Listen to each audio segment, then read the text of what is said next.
This is the LowcoSports Lowdown podcast. Here are your hosts, Justin Jarrett and Wes Kerr. Hey, LowcoSports fans, Justin Jarrett, Wes Kerr, and our oftentimes third wheel, Marcus Walsh, as Max Raj is making his way back from he's in the abyss between here and Beaufort. Right. Or Beaufort and wherever he's going. He's always stuck in Beaufort, he says, which it's called working, buddy. You're at work. That's it. But Max will be joining us, I'm sure, to share his wit and wisdom at some point here. But how you doing, boys? It's a Wednesday night. We made it to Hump Day. The days seem really long right now as the days seem school long. year gets short. Tomorrow is May 1st. Hard to believe. Tomorrow is May 1st, and that means we are knee deep into spring playoffs. Yes, we are. We have Skiza baseball well underway.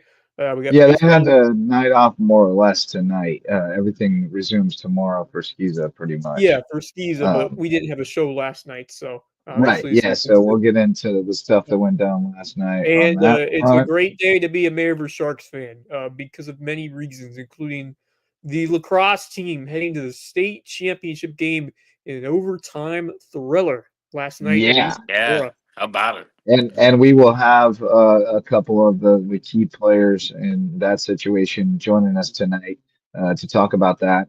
Tom Dyer, the head coach of the Maryville Sharks, and Ashton Stevenson, who scored the game winner last night against AC Flora in overtime for the 10-9 victory.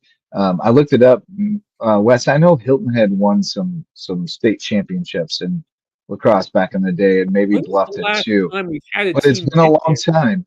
But here's what I looked up. I can't find records of those early years. But since the sport has been sanctioned in the state in 2010, I believe was the first year, we have never had a team make the finals. So from the Lowco area. So May River is in uncharted waters as far as Lowco boys lacrosse teams go, and any lacrosse team. That is shocking to me that we haven't had a team get there until now. Well, we've always had to go through, since it's been sanctioned, you've had to go through, Wando and Lucy Beckham, because the first few years it was only one classification. So you had to play in with Wando and everybody. Right. All the Greenville teams like Riverside and Eastside and all those. And then once they developed the second classification, you still had to go through Lucy Beckham and Oceanside for all those years. And those are like, basically like Charleston area travel teams on those rosters, especially at Oceanside. Right. So, which is the team that Maryville will play in the championship team. It is very much a David versus Goliath situation, despite the fact that May River is a 4A school. When it comes to lacrosse in particular, this is a mismatch type situation. But that doesn't mean that they can't, hang around and have a game plan and execute it well and end up winning that match. And we'll talk to Coach Dyer and Ashton Stevenson about that at some length later. We'll get them on for 10-15 minutes at least. We're also going to be joined by our super awesome friend Jeff Riley and our super awesome friend Genia Montford from USCB Athletics. We'll get to talk about the project that we teased last week that Jeff and I worked on. It was incredible. Our documentary and great all job, the fellas. And all his involvement in USCB Athletics is fantastic, right? And Jeff is in the green room, so we'll be talking with him here in a little bit. But we'll also get to talk with Gina about what else going on at USCB. The news that we unfortunately expected came out today that Ted Faulkner no longer the baseball coach there, and nobody's celebrating that here or at USCB or anywhere else. Great man. A great man, a great leader, did not have the best of resources to recruit to here, especially. And here's the thing. He was successful when they were still playing at the NAI level. He was successful here. Right. His first 2 years were solid. His first year was very good. His second was solid. And then that transition happened, and he just wasn't able to recruit the caliber of players that you need to compete at that level. To this place at that time. A lot of factors working against him. It's to me, it's kind of like I think about Rick Renteria with the Cubs and with the White Sox, both. He was hired for this to oversee this rebuilding project. He developed these young guys. He did a great job. And then, okay, well, now that it's time to win, we need somebody else. And it feels a little bit like that for Ted, and you hate that for him, but that's just kind of the breaks at times. He came here in large part because I think in large part because the D2 transition was on the horizon, and he wanted to be a part of that. And certainly you hoped it would have worked out better for him and for them with him. But, he's going to get an opportunity somewhere, I think. I don't know. I haven't talked to him, and maybe Genia can provide some insight into his hopes and plans. Sometimes people fall in love with this place and they want to be here. And there's high school baseball programs around here where Ted Faulkner could build a hell of a program and put a lot of guys in college. And if that's something that better fits his family life right now, I hope that's something that somebody considers trying to lure him to stick around and build a program, because he's the kind of guy you want coaching people in our community. It just didn't so happen to be successful over at USCB. But we'll talk about that a little bit more. We have lots of stuff to get through. As you mentioned, Wes, we didn't have a show last night, so we've got a good bit of stuff to run down. And we've already hit you with a couple of highlights. I had a personal highlight tonight.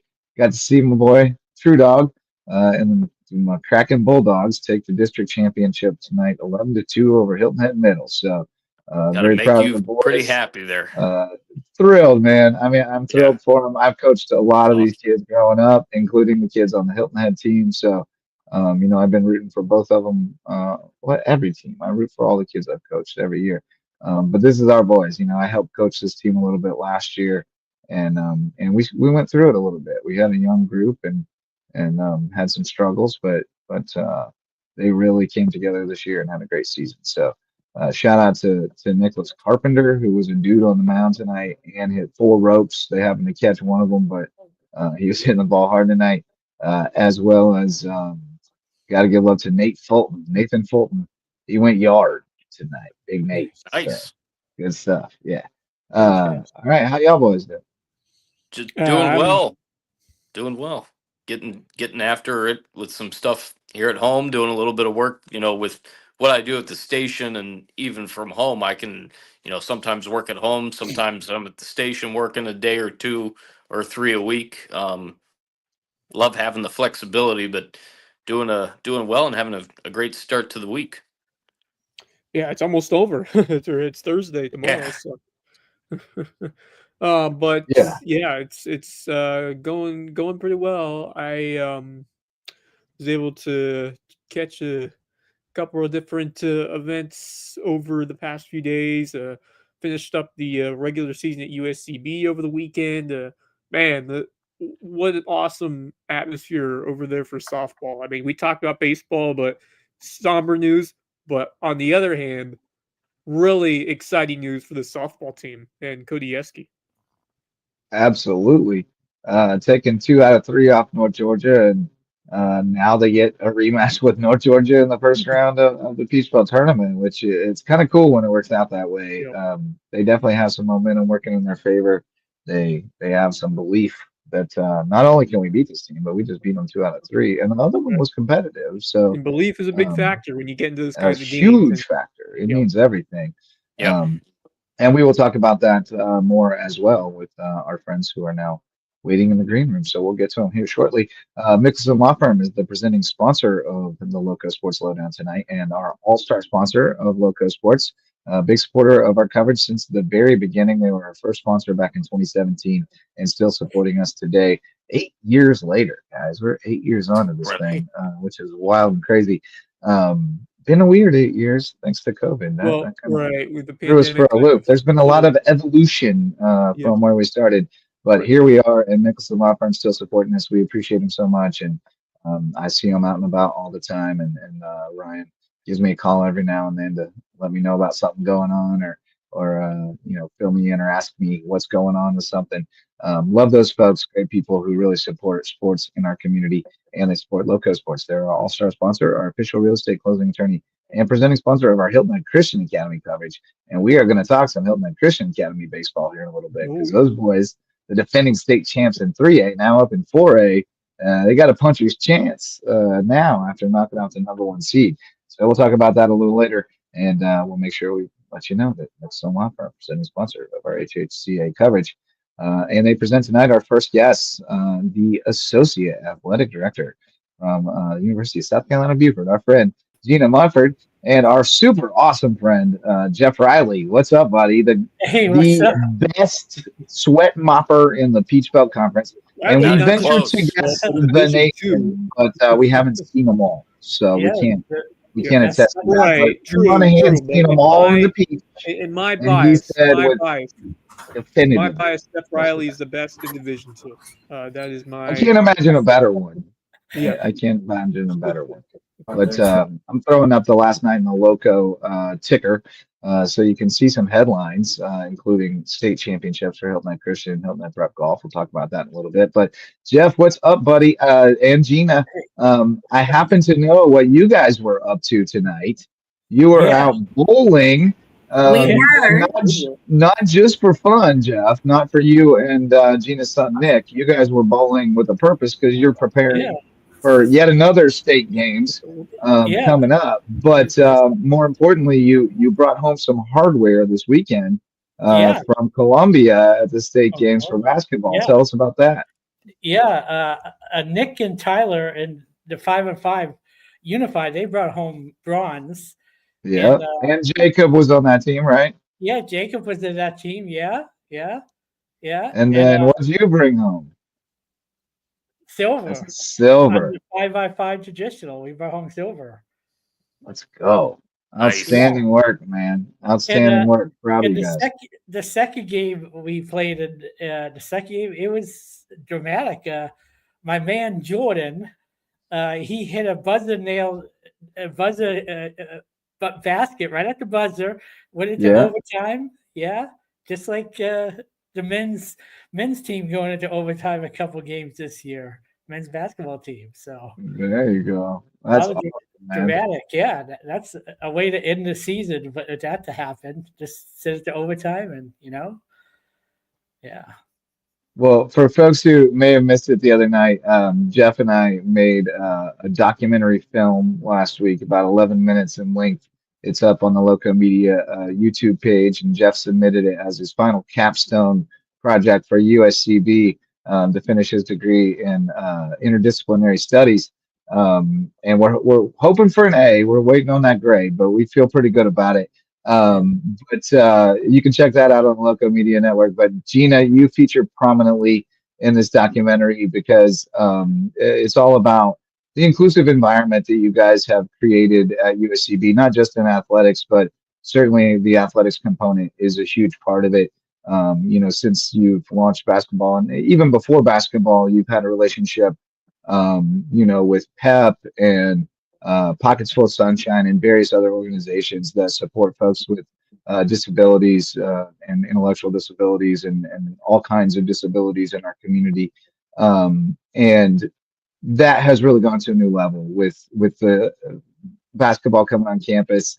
And it's all really part and parcel due to Jeff, whose personality is just so infectious. And he's just so eager to try whatever. He's down for whatever. He got involved. Well, I'll let you tell the story because I think the genesis all starts with just starting to take classes at USCB, and he happened to take a class that Nicholas was in, and the rest is history, right? Yes. So, and Jeff, you chime in when you want to.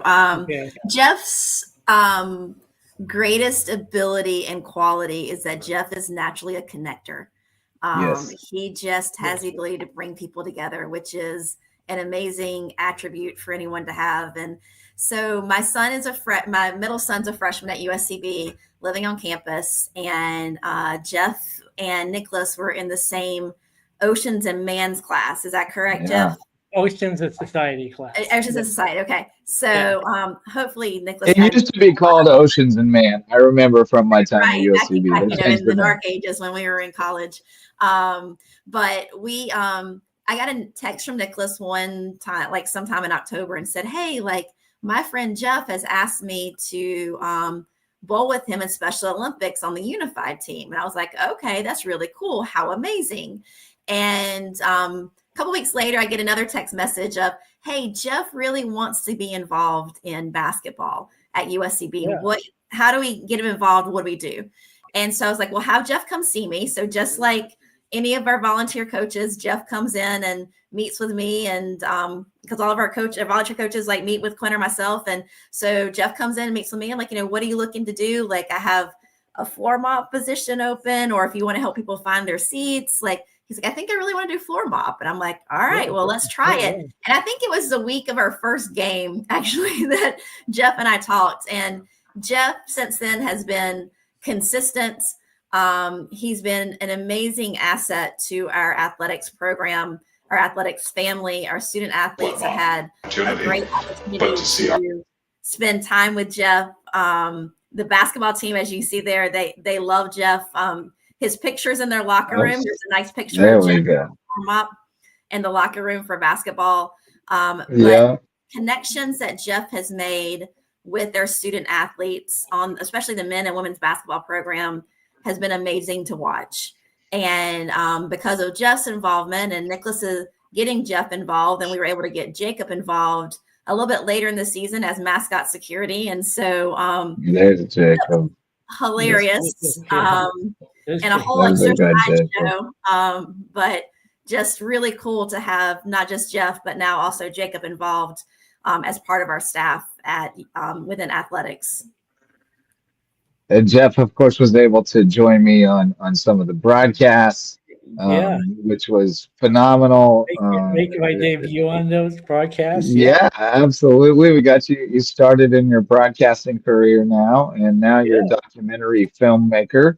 There you are doing some of your interviews with Jacob and Tyler and Nick. Nick on the left and Tyler on the right are Gina's two sons who have become very involved with the Special Olympics. That was my awesome teacher, Libby, just a minute ago. Sure was. She is one of the most wonderful people on the planet as well. Like if you just want to watch it, some uplifting content, hearing people, talk to Jeff about how this whole thing has impacted their lives in a positive way. And I say this whole thing because, it took on a life of its own. And it's, you talk about connecting. Jeff's just sitting over there smiling. Yeah. I'm looking for a spot to eat my dinner one night. And there's a friendly guy sitting over there by himself at the table. I'll go sit with him. Struck up a conversation. I said, hey, man, you are really good on that floor mop. And he said, what do you do during the games? And the rest is history there. And there's just so many, the rest is histories with Jeff. It comes from a little conversation, and, the ideas that you have bounced off of me just in the last couple of weeks. We got at least 2 ideas for children's books you want to write. We've already made one documentary. We got enough footage to make a full-length feature film if we wanted to. This guy's a poster child for, if you want to do it, just do it, and I feel like everybody just feeds off of your energy, Jeff. It's so great to be around. And actually, I was another connector when I first met Nick and this other person, Ethan. Actually, at PEP, I go to programs to substitute people. Yeah. And I was showing a picture of Ethan and Nick and to one of the staff members. She's semi-retired, kind of. She comes and helps out once in a while. And her name is Mary Jo. And I was showing a picture of Ethan. He said, oh, my God, is that Ethan? Oh, my gosh, is that Ethan Teff? I said, yeah, I'm friends with him. And she said, oh, my gosh, I used to babysit Ethan when he was like a little kid, 8 years old. And so I made a connection there, too. So, yeah, that's awesome. And then we, of course, had Jacob's amazing shot. This is one of the great promotions that you guys do. Gina, you started a couple of years ago when basketball started with the Special Olympics basketball teams playing their exhibition games at halftime of your games. And there's Jacob reining it in. With the bucket. Jacob, it was, oh, shoot, I cut that one off early. It was that, I believe, that earned him the role as mascot security for our guy Finnegan, right? Yes. He has his own shirts. if you've not been to one of our games where Jacob's mascot security, you have to check it out because Finnegan has a whole like sidekick scenario going on with Jacob. Yeah, he does. There's Batman and Robin situation. Shenanigans that are going on there during the game at times with Jacob, and it's amazing. And he has become a crowd favorite, and we love him for being there. He be trolling. He be trolling. He does troll. There is one point where I went back to watch a game. Dom had this amazing dunk, and I was back in the back, and so I missed the dunk. So I went back to watch the game. It was the Augusta game, and we always like laugh about the Augusta's men's coach. Yeah. I look at the bottom of the screen, closer to where you are, JJ, and Finnegan's kind of like giving it to the coach a little bit, like from the other side, just like messing with them. And then I see Jacob on the other end, and he's just like this, like with a big L, just absolutely like going right at Dip for it. And it was Coach Mitri. And so like it was, it cracked me up. It was funny. Legendary. Yeah. Yes. So Jacob's a lot of fun and has become a crowd favorite, and just as much as Jeff is a crowd favorite. And Jeff, I told you tonight, and JJ, I want to talk to you about it, but like we have an amazing group of season ticket holders we've been able to cultivate over the last 2 years, and Jeff being a fan favorite, love to send that video to them and credit, Yes. media for making it, but almost like the man behind the mop type of absolutely. I mean, I want everybody to see it. I really do. I just think that it's such an uplifting story of how much joy one person can add to the world. Yeah, and to the world around him, and how it just enriches everybody. And it's a beautiful story. I mean, I worked at USCB for 6 years, and everything that's said in there about the inclusive community there is 100% true. It is an awesome place. It really is. And I mean, running the folks at Limestone will tell you, running a small college these days is not easy business. Trying to keep your head above water, but it's the people who make the place, and there are awesome people there who've been there a long time. So speaking of which, you got some good things happening over there. Some hard news. It's always hard when you have to make a coaching change with Ted Faulkner. You guys having to go a different direction with baseball. But some great news coming along too, as far as softball getting into the Peach Belt Conference tournament. Both golf teams having outstanding showings at the Peach tournament, 2 individual champs, and then you were down in Daytona for the track and field as well. So, busy spring starting to come to a wind down, but tell us a little bit about some of the success for the Sand Sharks this year. Yeah, so as you said, we did make a coaching change on the baseball side, and at JJ, as you know, like working with staff so closely, like those changes are tough. It sucks. I mean, nobody wants to do it. I mean, Ted is Coach Faulkner They're is friends, man. They're the people you go to work with every day. Oh yeah, I mean, and Ted Faulkner is one of the best coaches I've ever worked with. Superman. Like in regards to being a team player and supporting the staff, supporting all the programs. He is always the one that on our text message strings has the best gift selections and in those strings, and so that was tough. He's an amazing man, and so making that change obviously is not easy and it's tough, and we honestly wish Ted the best and his family the best, and but we're looking now to move baseball in a little bit different direction, but on the positive side and the great things we have going on, big congratulations to Coach Cottrell and Coach Fritzinger. Brought home 2 individual champions at the Peach Belt Conference Championships for men's golf and women's golf, and then brought home a team championship, our first ever championship in the Peach Belt. But don't tell Finnegan that, because he is still claiming. Yes, he still claims. Yes, Finnegan is technically the first champ. He won the Mascot Challenge. 2-time, right? Twice, yes. Yeah. So I think he's still trying to hold on to that as being the first. Yes. But amazing job by both coaches and our men's and women's golf team. So a lot to be proud of there. Softball had 2 huge wins this weekend at home for senior weekend against number 8 North Georgia. So they left today at 1 to head up to North Georgia, who I think they'll see in the first round of the playoffs back in Dahlonega. And so we wish them the best. I think they play at 4:00 on Friday. So practice day tomorrow and get ready for it for Friday. So congratulations to our seniors on that team who will be missing graduation to represent us on the softball diamond. So, but, really, like, I sent the seniors an email because I was not able to be there for senior day because I was with track and field, but just what they've been able to set as the cornerstone for our NCAA air in softball is huge. And we are proud of them and the direction of that program. Obviously, very proud of Coach Yeski and Coach Owen, and expect to continue to see big things grow there for them. And then on the track and field side, Coach Harris, Coach Lane, Coach Morris, Coach Downey, they are doing an amazing job with track and field. We've obviously grown a number, finished, I think, 5th on the men's side in the team standings at the Peach Belt. But, within close range of some teams that obviously have some room to make some moves. Finished first in the men's 4x100, which was amazing. Outstanding. Not a close finish either.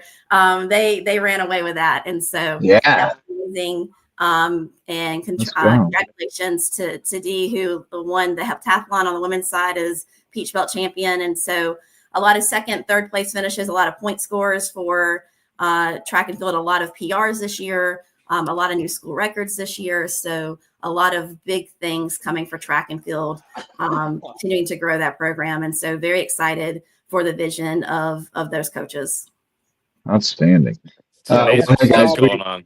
We do have other guests waiting, but Wes has one for you guys before we let you go. Yeah, just I want to get to Jeff Riley and just your thought. You just need more about the experience that you had with this video project and what you took away from it and what you learned from the experience. And in terms of Genia, how proud are you of what he has done and the example that he has set to be that positive ambassador for this university and to be that spark plug. I think that I think that this basketball team's run, this men's basketball team's run, was made possible by the excitement that we saw from Jeff Riley, and not just him, but the entire student population, but especially the energy that Jeff emanated in these basketball games through that video.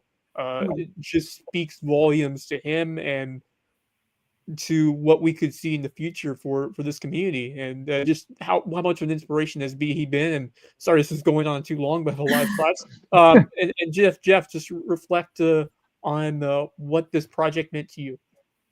It meant a lot to me. It meant the whole 9 yards to me doing that, and meeting all these awesome people and everybody in athletics. It really touches my heart. That it does. This does touches my heart, and everybody there is so kind, and Nick and everybody else. Alejandro, that's my buddy Alejandro. Yeah, and Kyle. That's a great shot. Look at this shot right here. That's the one that hangs in the locker room. And you don't have to take anyone on here's word for it that Jeff was a big part of it. You don't have to take Wes's word for it. Ron Fodala said it in his own words in our film. He said, "Jeff, you were a huge part of what we did and what we do." And he sells the relationship that his guys have with you guys as a selling point for the program when he talks to recruits, and it's in the PowerPoint, as he says. And that, I know that means a lot to you, Jeff. I just want to say how much it meant to me for us to, in such a short time, develop the kind of relationship where you would ask me to be a part of making this project with you and helping you make it come to fruition, because it was super meaningful to me. I mean, I spent few hours a day during my spring break with you during the day working on it, and it was really meaningful to me to be able to produce it. Yeah, I'm more proud of it than anything I've ever produced in any medium in my life, because of the story it tells and the hope that it can bring people. You know, so I love you, buddy. I enjoyed it, and I look forward to talking to you soon. Gina, thank you so much. Your friendship is certainly valued as well over the years, and we love to see the success over at USCB and wish you guys well. Thank you so much for what you do, and thank you for joining us. We'll talk to you guys real soon, okay? All right, thank you. Thanks, you guys. Don't cry, Gina. I'm trying not to. Love you guys. Bye-bye. Bye. Genia Montford and Jeff Riley are super awesome friends. I almost cried for a second, but I didn't quite. Got to shout out a couple of sponsors before we get to our next guest. We've got Hudson Seafood House on the Docks is back for another round on the Loco Booster Club. Great spot for seafood, cocktails, and sunsets on Hilton Head Island. And our friend Ned Willis says to get it Andrew's way when you get that po' boy. Presenting sponsors the Under the Bus. We had a new episode tonight, so go check that out on the Loco Media Network. We also have Hilton Head Furniture on board as a Loco Booster Club member. Great handmade furniture made up in Hickory, North Carolina, close to where Coach Mullis is from, brought down here to the Low Country to sell to you to put in your house for a long time. Hilton Head Furniture. And then HHI Windows and Doors, our old friend Coach Barron from Hilton Head Prep, out of the basketball game into the windows and doors game. They can help you improve your view of the Low Country. It's a beautiful view. You got to get it as good as you can get it with Hilton Head HHI. I want to say Hilton Head Island. HHI Windows and Doors. And now we welcome our next round of guests from the May River boys lacrosse team. We got Coach Tom Dyer, and we're trying to get Ashton Stevenson in here as well, but it looks like he is currently connected to his devices. But Coach Dyer, what's going on, man? We'll wait and see if Stevenson gets in here. And in the meantime, we got a friend of yours sitting in the green room. We got Coach Mullis, and I think we're about to have a full house. It looks like Ashton is joining us as well. It's a Sharkapalooza, boys. Live every week like it's Shark Week. Coach Dyer, congratulations, man, on a huge win, historic win, really. Oh, I'm getting a little feedback off somebody. Let me see if I can fix that.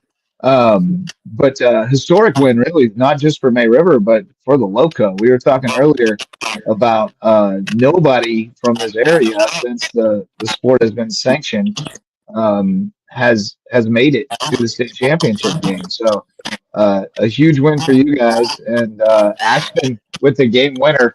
Tell us about this run you guys are on. A couple of huge revenge games with wins over Hilton Head and AC Flora. Ashton, tell us about the rush last night getting the game winner. I mean, you can't practice something like that. In the moment, it's just catch and shoot the ball. We had a great face-off from Logan Calvo to get the possession and to actually be able to have the ball. I won us the game. I mean, it was definitely a big moment for us. It's been my second time in the semifinals. First time was my sophomore year, and we ended up losing to Lucy Beckham. And this time it looked a little bit different, but it was definitely a great game plan coming in on the offensive side. We struggled a little bit in the first half, had a big deficit, and then coming into the second half, we just flipped the switch and turned it on and got it running. I mean, those are the moments that you're dreaming of as a 7-year-old, 8-year-old kid watching the lacrosse team when you were a lot younger. So, I mean, just take me through the emotion, that shot, and then the celebration with your team. Yeah, it's growing up. I mean, for every sport, you always got that 3, 2, 1 countdown to score the game winner, and for it to actually come I mean, that's true. You play in the backyard. If it's basketball or if it's lacrosse, you 3, 2.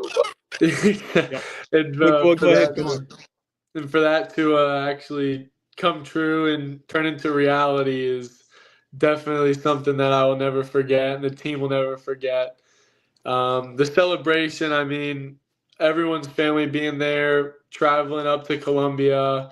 The first place we went was over to the sideline and to the bleachers to celebrate with our family. And the teammates, I mean, we've worked so hard for this all season. Coming in from last year, I mean, we didn't graduate too much. So we kind of had everyone from last year and a few new guys come in, and we knew what we needed to do, and we got it done. And it was definitely a big struggle. I know at the beginning of the year we were talking the road to Irmo, and it didn't really look like it was gonna be there coming in. Yeah, And I think you just the started like 3-3, right? And a couple of those losses were to Hilton Head and AC Florida, teams that you knew right. you'd have to go through to get there. So, Dyer, tell me about the growth of this team over the course of the year. I texted you this morning and said, man, just incredible improvement and growth throughout the course of the year. Getting those revenge wins late tells you a lot about the growth you've seen. And so, just tell me about the work ethic of these guys and how you were able to get this group to where they are now. This group of guys is really special. I appreciate everything that they've done for us, starting in the off season, and just pushing forward to make it happen both on the field and off the field. Working on stick skills and getting bigger, faster, stronger. It's been really good for us, and I'm really proud of them and what they've done. And we're trying to push to be, the pinnacle of South Carolina lacrosse. Our district athletic director wants all of our sports in Beaufort County to try to be the pinnacle of the sport that you have, and we're pushing for that. And hopefully, we can have that happen come Friday. Take me back to earlier in the season, specifically back in March 13th. You guys were, well, you even go back to the first AC Florida game. You lost by 6, then you lost Hilton Head, and the mark of a good team is avenging both of those losses, and you beat them both when it mattered in the playoffs. And I remember that Hilton Head game specifically. You let in a back-breaking buzzer beater goal that Hilton had scored. It was a beautiful play. Don't get me wrong. Hilton had an absolutely unbelievable play with like 5 seconds left to score that. And then you guys turn it around and you rattle off a bunch of big wins that Richmond Hill win in overtime. And then Philip Simmons after that. And then, of course, the big wins in the playoffs. Tell me about how you guys, what kind of flipped in terms of flipping that switch to eventually avenge those 2 losses to both the Seahawks and the Falcons to get to this point. So when we were at River Bluff on a Saturday in Columbia, and we were kind of similar to how AC4 went the other night, we were down early, and at halftime we were down pretty big, and we couldn't let the deficit kind of spread like a fungus. We needed to make sure that we were going forward and working together with the guys. And our FCA rep, Joe Batista, always says, like, peace be still, and kind of kings get chaotic, but stay calm, and tell them just chip away one at a time. And we were able to beat River Bluff. I think it was 12-8. And then we go into Richmond Hill, and then the same thing happens. We're down by a bunch. So we just get down early, and now we got to chip away. And we rattled off a bunch of goals similar to the other night, and it was those were the 2 games I think turned it around. We just needed to make sure that we were working on getting mentally tougher during that time span of being like, okay, when things go bad, like Stephen Hawking says, we can't look at our feet. We have to look up at the stars and get ready to go and look for the future. And so we started doing a workout called Tabata, which is a 4 rounds or 3 rounds of 20 seconds on, 10 seconds off. And it's grueling. I mean, they aren't difficult exercises, but it's just to mentally get you prepared. And we would do that before practice, doing a lot of stuff, hitting the ground, getting back up. And I think it hit there. It just hit, and we started rolling from that. And, we lost a couple in between those games and where we are now, but, we've kept the train rolling. Ashton, as a player, just following up, how have you really helped flip that switch as a leader and as someone who has really seen his ability improve and just finding that groove as this year has gone along, and just talk to me how you yourself have improved, not just as a player, but as a leader, as a communicator on the field. We have a bunch of younger guys on the team. A lot of our offensive players are sophomores, so to help develop them and help these other my other teammates, seniors, juniors, just get that mentality into where the game's not over. When we're down, we're not getting the ball on offense. We're not doing what we're coached to do, and we just got to get back to doing what we're coached to do, what our game plan is, and running our offense and doing what we need to do. And it's just trying to get into their heads. To just because the scoreboard says 6-0 doesn't mean the game's over. I mean, we still have 3 other quarters left, and to get that through their heads is definitely one of the biggest challenges. Well, I know that everybody in May River supports everybody in May River, so I know that the baseball boys would be there in at Irmo supporting you guys on Friday night if they didn't have a game themselves against Hilton Head. But Mois is over here waiting his turn to talk a little bit. I'm sure he's got some thoughts about lacrosse, but probably many more about baseball. Well, what's up over there, buddy? It'd be great if his mic was unmuted. He's muted, so he's going to have to unmute it. Wilson, there I need my IT guy. Oh, okay. You muted your IT Wilson down here, the IT department. What do you think about these Sharks lacrosse team, man? Hey, man, they've been building. They're always pretty good. It seems like to me. I mean, they're just taking it a step Yeah, farther. I mean, it's been a successful program for many years, but this is an uncharted territory for everybody here in Lowco. I mean, the first team to get there. I mean, what does knocking on the door at some point you're gonna knock it in, you know? I mean, it's well, and I mean, you saw your guy Powell. You guys are all tight knit. You coach football together. You saw your guy Powell knock the door down this year, last year, and then kick it in again this year. And then you've had success in programs around there. Coach Dyer is clearly becoming a more rounded Renaissance man. He dropped Stephen Hawking on us. He's doing Tabata. But then the other thing that is the elephant in the room is Loco Rush. That thing has transformed what lacrosse looks like in this area, and I think we're just now starting to see what's going to come of that. But Ashton's nodding his head, so I'm going to let him weigh on Low Country Rush and what that's done to just really elevate the level of lacrosse we're playing here. Yeah,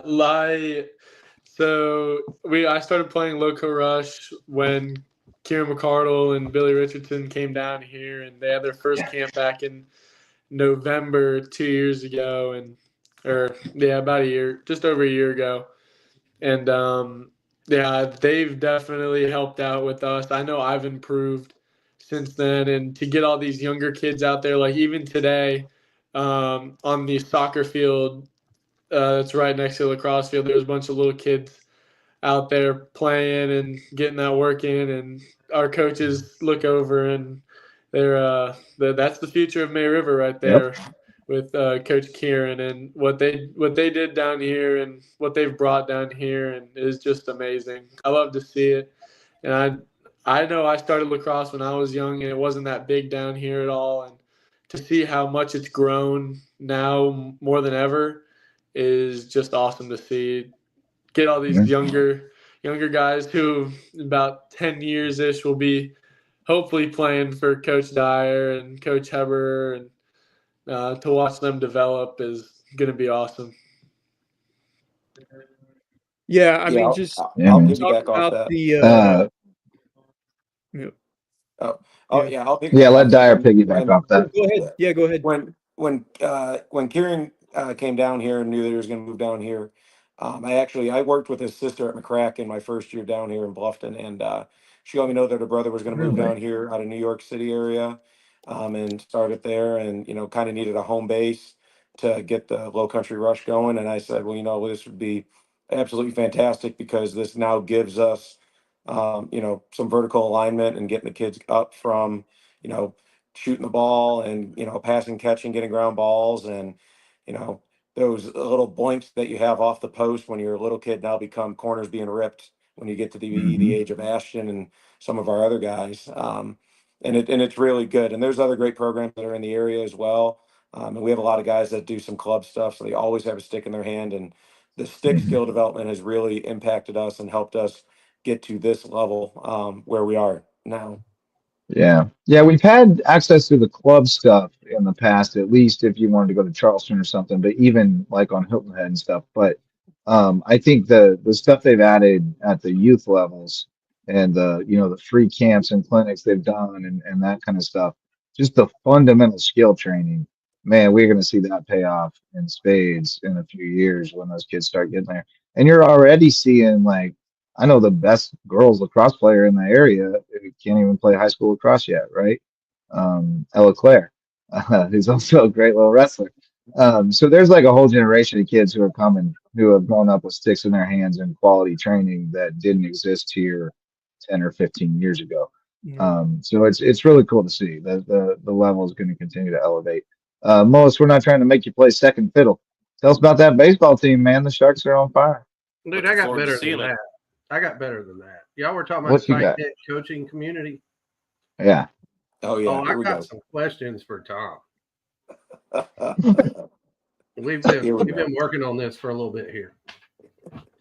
The first one is how is it being a 275-pound lacrosse defenseman in high school? Oh man, you look those numbers up. Well, here's a great story. So no, I didn't look them up, but you know somebody that did. So I ended up playing for a program that was brand new. So I've known nothing but new lacrosse programs my entire life.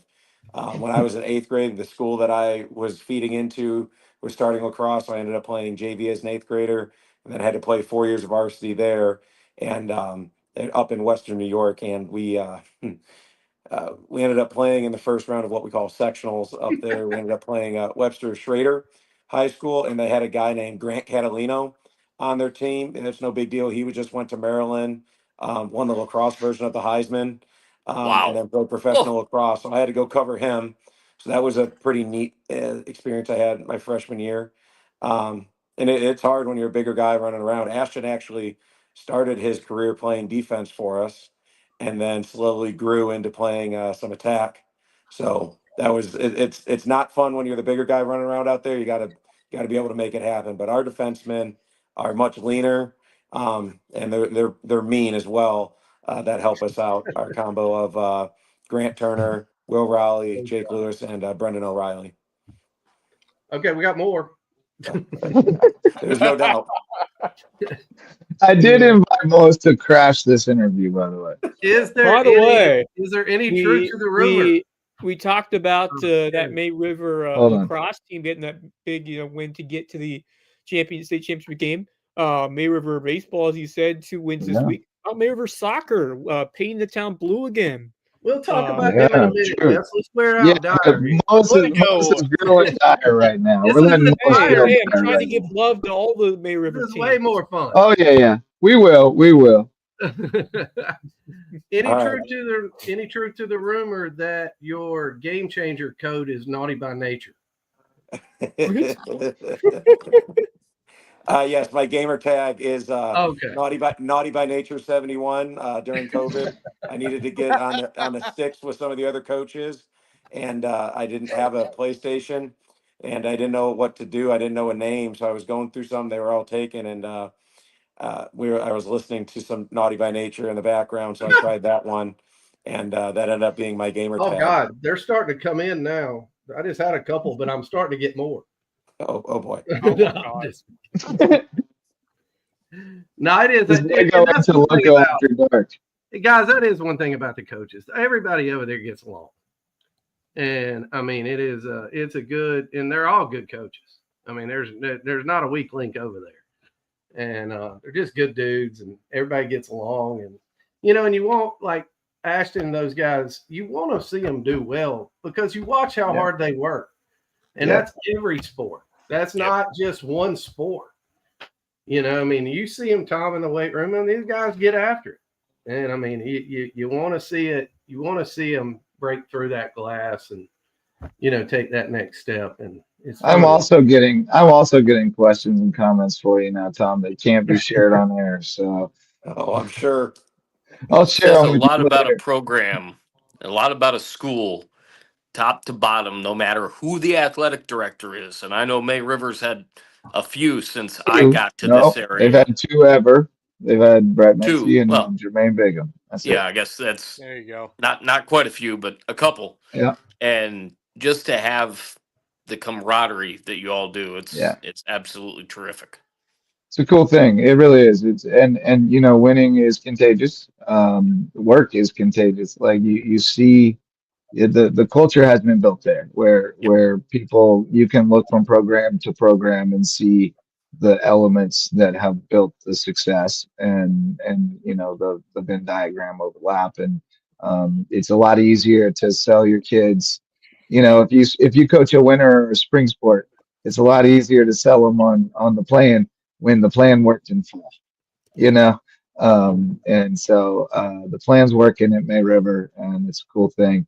And we appreciate you boys joining us. And we'll get Dyer and Mullis back on together again sometime to ask you I ain't getting on with him. the rest of these questions. Hey, he's way too good. I ambushed him tonight. He'll plan it. It'll be the art of war, boys. Ashton, I'm gonna give Ashton the final word before we let you out of here. But you got a David versus Goliath battle against Oceanside Collegiate. Everybody knows they're the team that's expected to win it before the season even starts.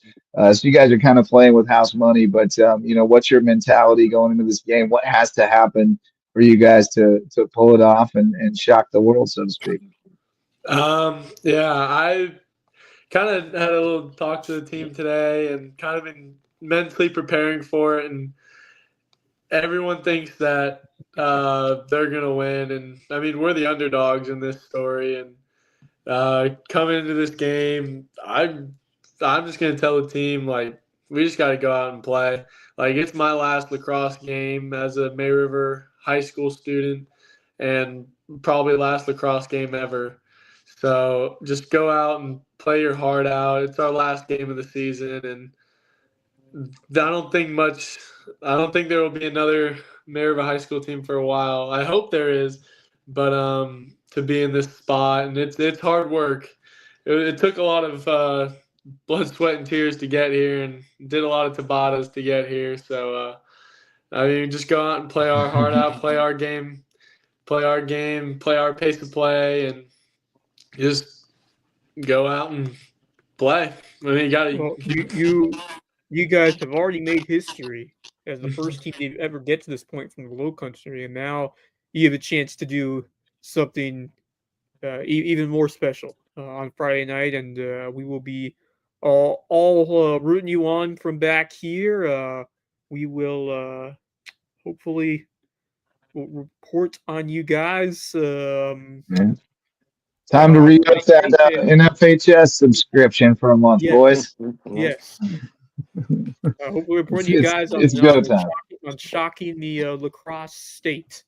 That would be something. Yeah, absolutely. Ain't win it if you ain't in it. Best of luck. Shoot your shot, That's baby. Right. Absolutely. That's right. Well, it's been a Sharkapalooza. We've enjoyed it. Thanks so much, fellas, and best of luck on Friday night. One more day to prepare for the big game. So go get them, fellas. Absolutely. When are you? Is this true? We've got reports that you may be dyeing your hair blue if you win. Those are reports are the first ones hearing to me. Those I don't know if my wife will be happy about that. Greatly exaggerated. Yeah. All right, boys. We'll let you go. We appreciate you staying up late with us, and we appreciate your efforts repping the Loco in the state championship game. So best of luck to you. All right. Thanks, guys. Thanks, guys. Tom Dyer, Ashton Stevenson. You want to stick around a minute, Mullis, and talk a little ball? You do the baseball? Yeah. Yeah, let's talk a little ball, because we got some from last night and some from tonight. Last night we had Dorchester 11-1 over Thomas Hayward to even that series at 1 apiece. And Skis at 2A. We had Hilton Head Prep advance, your boy Wells 4-1 over Greenwood Christian. to stay in the winners bracket. Patrick Henry dropped to the losers bracket 11-3 to Orangeburg Prep. And then HHCA trying to make another run. Knocked off Lawrence Manning last night 7-3, and Boise's still in it. Nice win there. They're in the winners bracket too, right? Yes, they're sitting pretty they haven't now. lost yet. They haven't lost in playoffs yet. And Lawrence Manning was the 1 seed, if I'm not mistaken. Mm-hmm. They were, and they lost 2 close games to them. That Brooks must have shoved. Brooks pitched last night against Lawrence Manning. They had saved him for this game just in case they ended up having to play Lawrence Manning. So with that, they pitched Brooks last night. I don't know how far he went. Actually, I got it up here. I have. Yeah, we all got the game changer. Yeah. But while you're looking that up, more baseball tonight. May River 10-4 over Hilton Head. Bishop England clinches the region title with 13-3 win over Bluffton, and Buford Bluffton had 10-4 bases over loaded in the. It was like 6-3, right? No, it was 4-3, and they had a base loaded in the bottom of the 6th. Couldn't get it. Just needed. I mean, hey man, they're scrappy, dude. They're scrappy. Yeah, they really are. They're going to be a tough route, man. Y'all would like this. So Brooks pitched because it went to extras last night. Apparently, it was 8 1/3, right? Yeah, Brooks pitched 8 1/3 last night. 7 hits allowed, 3 runs allowed, 1 earned run, 6 strikeouts, and 4 walks. That's a wrong man outing. Throwing 8 1/3. Wow. How many pitches? Pretty impressive. Yeah, maxed him out. Yep. That's good though, man. I mean, that's a grown man outing. Yeah, well, he's getting ready to go play grown man baseball. You know, sure is. Right. Sure is. But while we were loving on all those May River teams, we failed to mention the softball team who completed a undefeated run through the region. Everybody's making the headlines at this point. Man, they got going to get that Carlisle Cup this year. They got a real chance. I know. I watched those girls. I know they got a couple arms. Because you can see they got baseball practice, and they got a couple another good year in the fall. We had, of course, wrestling. Nagel's good, and then Caden Swafford's the young one coming along. She's I mean, they got a couple, and I think that girl's a really good pitching coach too. I mean, they seem absolutely. But they get after it over there, and and there's another one for you. The tennis team knocked off Hartsville yesterday 4-2. It was a sweep for our region, with also Hilton Head 5-1 over South Florence and Bluffton 6-0 over Gilbert. Bluffton is solid this year. Yeah. So they might make a little run. But yeah, been a great year over in the Shark Tank. My battery is running out of power. And we are running out of time. We've been almost an hour, but going into Friday, Mullis, you guys got one more against Hilton Head, and then it's playoff time. You feel like several teams from this region have a chance to make some noise in those district tournaments? Yeah, I mean, Bishop England clearly going to be a problem. I like the way Buford's playing. In my opinion, obviously Carleton County, a team that they should be. Bluffton's scrappy. Yeah, they're a scrappy team. Bluffton as well, and they gave a good fight to Bishop England through 6, but they fell apart in the 7th. They lost 10-3, but it was tight. They scrapped those runs out on Weiner tonight too. Yeah, and he's pretty damn good. So that game is a lot closer than the score would show. They don't sleep on Bluffton. Sure is. But believe me, Wes, it was watched on Game Changer. Yeah,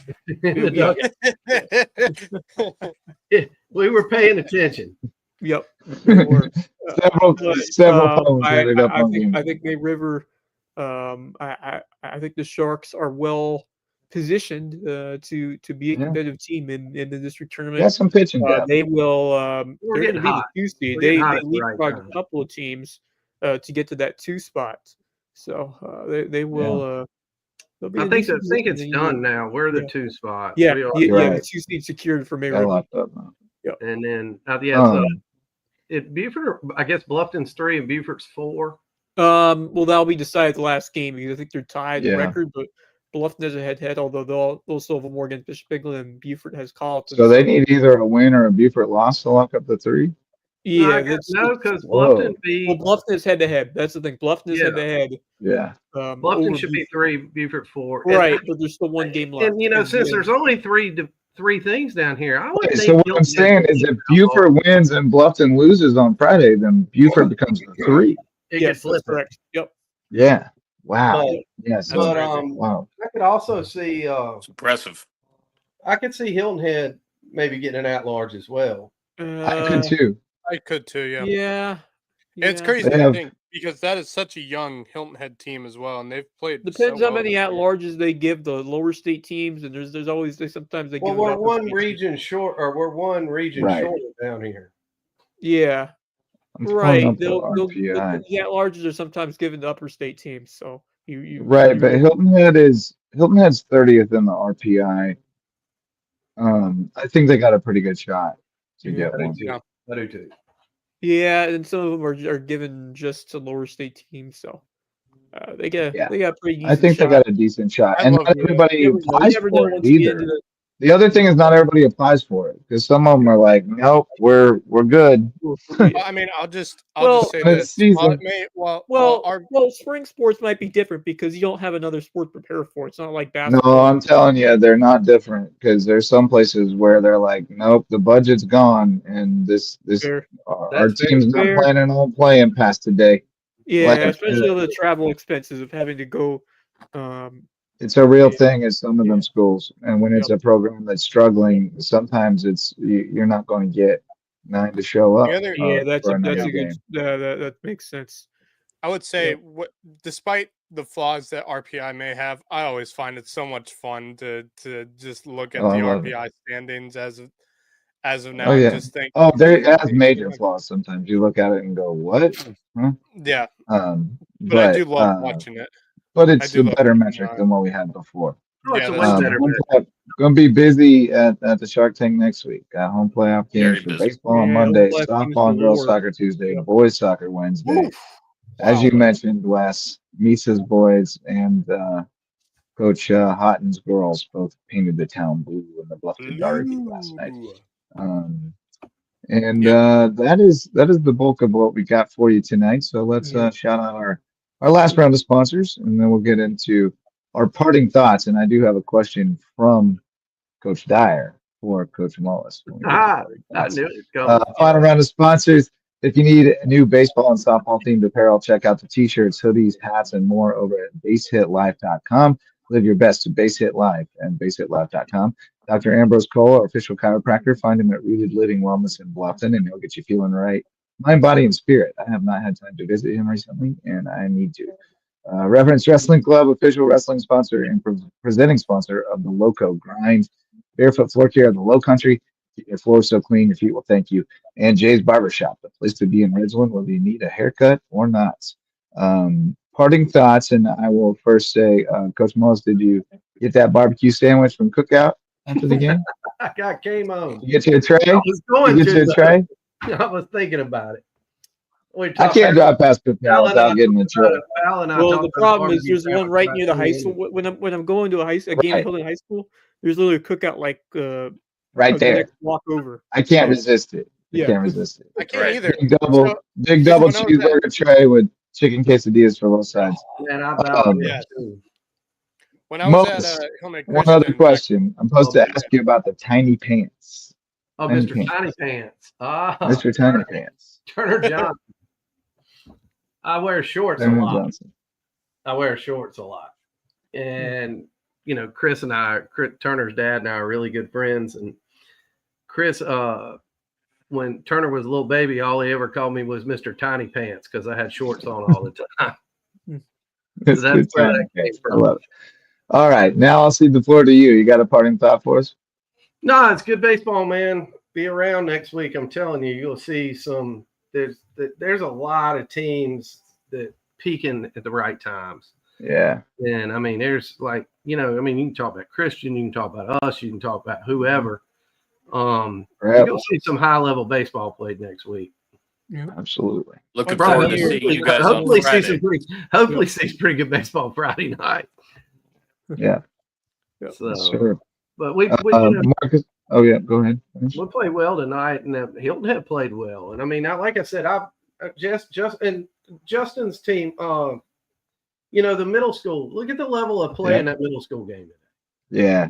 And I mean, the level of play is just stepped up across the board. Yeah, tremendously. You're right. You know, I mean, it's just fun to watch. Yeah, I agree. Marcus Walsh, you're next up, buddy. I'm just gonna go back to what you and Jeff did. It was absolutely phenomenal. I saw a little bit of it like last week, and then Kevin mentioned something. I'm like, I gotta take 10 minutes out of my day and watch this thing. And I know that things change with time, but getting into this business back when I was really getting into it, technically a little bit over 20 years ago, still as a high school kid. There was one thing that I really learned that even today I still take to heart. It's not necessarily what you know, but who you know. Indeed. The connections are so important. Amen. I wouldn't be doing what I'm doing Relationships are today everything. without the connections and the relationships. And Jeff's story is a lot like a lot of ours, but I think of mine specifically because I brought into sports and brought into those connections, and you just never know what a simple hi, how you doing, what do you do might turn into. And Jeff is a beam of light, an array of sunshine. There need to be more Jeff Rileys in this world, especially here. I've known him obviously less than you guys have, and he's just really a tremendous. The world needs more tremendous Jeff guy. Rileys. Yeah. We all need a Jeff Riley in our lives. Thank you for the kind words, Marcus. Max Raj? Well, real quick, Hardyville's got their last regular season baseball game tomorrow. We go on the road to take on Whale Branch, so I'm excited for that. See how it'll go. Go get them. Being that we had to forfeit the last time we were supposed to play them. Yeah, we tried to get one in on spring break and we got burned. We couldn't get mine. Anyway, the other one is obviously, we mentioned earlier, of course, that baseball for USCB is obviously going to be making some changes. I do want to wish Ted Faulkner the best. And well wishes to him and his family. I mentioned on the show, like my show on Sunday, I kind of aired my frustrations out with it, with how USCB's baseball season went, and how I was wishing for more. And the funniest thing is I look back and I say, he did the best that he could with what he had. Yeah. And I really wish sometimes you can't wish he had more to work with than what he did. Yeah. And I hope I'm intrigued to see what the new direction for USCB baseball is going to be, especially with the fact that as of right now, plans are being put together to build 2 new facilities for USCB. And we've talked about this before. And so hopefully with the new coach coming in, it can be a complete fresh start for USCB baseball and hopefully a much brighter future. Timing is everything. I think if Ted had gotten the job when Llewellyn left, and I don't even know that, I don't think he even applied for the job then.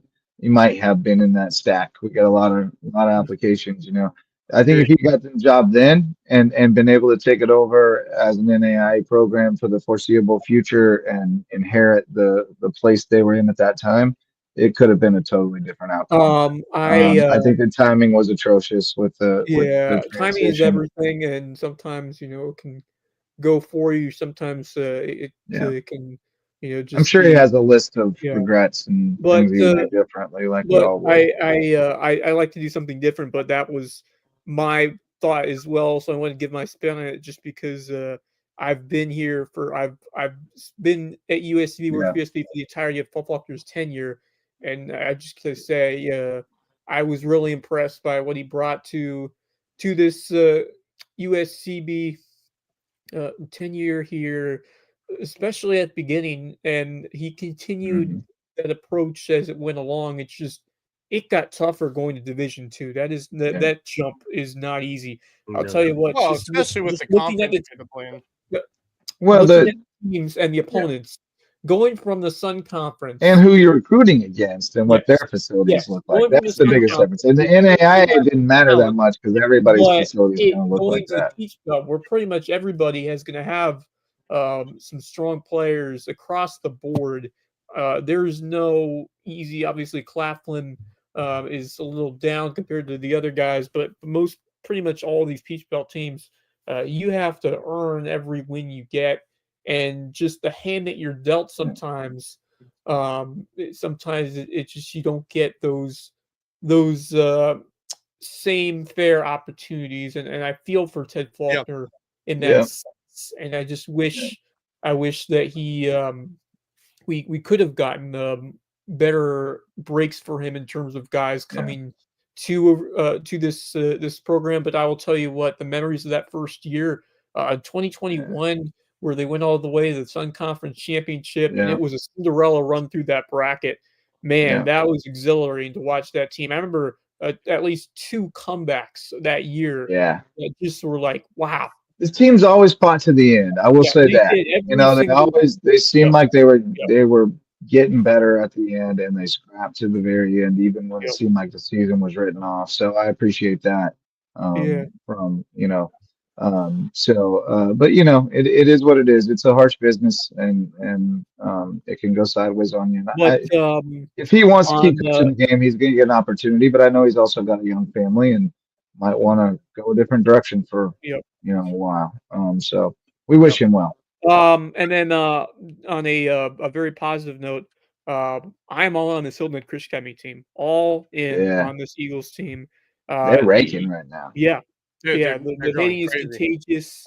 They're finding ways to put up runs in bunches. The pitching has been prolific so far. They're getting healthy. Those Bird boys, those brothers, man, they know how to play some ball. And, but not just them, man. The other night, Roman Colella went yard. Anthony Seminara went yard. I'll tell you what, keep on this team. Jackson Richardson had a big 3-run double last night. Right now, they have the opportunity to do something really special, and I think they can do it. I think, and they've gotten accustomed to winning in the postseason. Yeah. You look at other sports. This team has a winning culture. Winning culture sustains itself. And even sometimes the winning culture of the nucleus of those players, especially those players who were involved last year, that stays. That winning culture stays, even sometimes through coaching changes. Well, I think the guy who stepped down and replaced himself would probably tell you that they got a coaching upgrade this year, and that's not a knock on JW. That's just saying Jay Scarborough is a really good baseball guy. Scarborough is fantastic, and I cannot wait to get him on the show because he's been begging me to get him on the show. Well, they keep winning. They'll be on the show for sure. Yeah, it's a lot like what May River does. Tomorrow. That's gonna be you got something else, Mullis? You're leaning in. Never underestimate when you got a frontline ace, boys. Oh boy. Oh yeah. Yeah. Well, the other thing I wanted every to 4 days. Yeah. The other good shot, baby. The thing I wanted to say regarding Christian Academy is, of course, that Lawrence Manning team beat them twice in regular season play. 1 run each both games. And one of them was super controversial. Yes. And we mentioned that the other night when me, Wes, and Marcus were on. I mentioned how controversial of a play it was. And we saw the video, and I was like, that's the dumbest call I've ever seen. That was the one where they said he was safe because he was blocking the plate when the pitcher was crashing to cover home.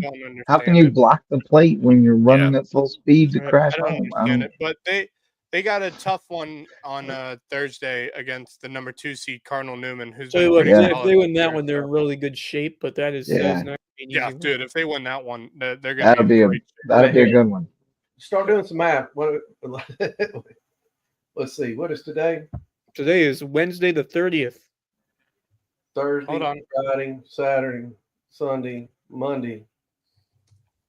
I don't put it past them. Because you know who'll be right out there Tuesday. Oh, yeah.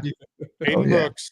Actually, hold on. They got some arms. They should be all right to make a pretty good run here. And, again, when you got a guy who eats up 8 1/3, you get to save a lot of arms for the next one. That's right. That's not supposed to happen. They don't build them like that anymore. They have what they had last year. What they had last year was good depth of pitching. And I feel like they have that depth again this season. I feel like that. And they got bats. I mean, even if they have a rough night on the mound, they might outscore you. So exactly. It's gonna be fun. They can hit. It's gonna be a fun run. All right, boys, let's call it a night. We appreciate everybody who tuned in tonight. It was a jam-packed show. We had all kinds of guests, Jeff Riley and Genia Montford from USCB. We love those folks. Go check out. I dropped a link in the comments. Go check out Center Court on the Loco Media YouTube channel and see what Jeff and I did last week on spring break.